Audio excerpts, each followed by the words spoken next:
zero point 0.2, far beyond what nature can tolerate. From the beginning, Ferdinand's body bore the price.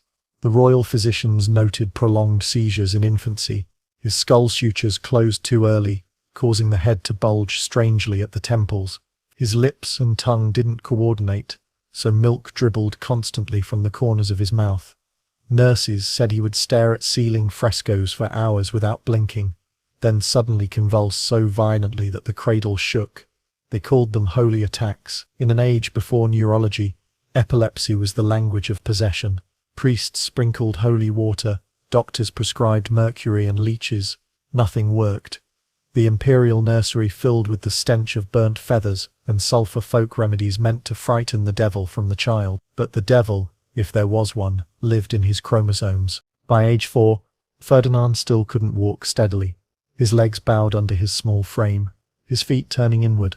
His tutors carried him from chamber to chamber, as servants once carried Charles II of Spain.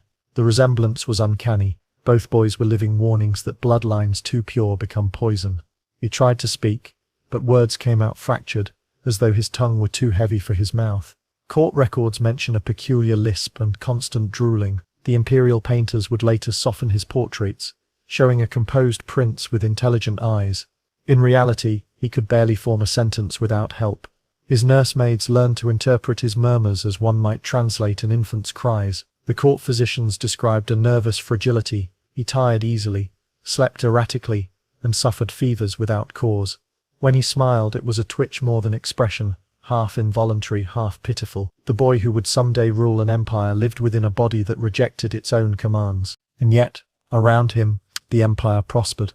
Francis II fought revolutions, reshaped Europe, crowned himself Emperor of Austria after Napoleon's rise. But inside the palace, the air to that empire trembled at the sound of thunder. His education was a facade. Latin tutors, piano lessons, fencing masters, all orchestrated performances to convince visiting dignitaries that the Archduke was merely delicate, not defective. Behind closed doors, the truth was devastating. Ferdinand's handwriting was illegible, his arithmetic non-existent.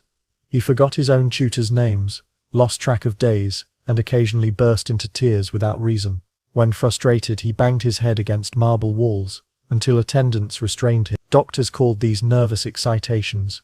Today, we would call them seizures accompanied by postictal confusion.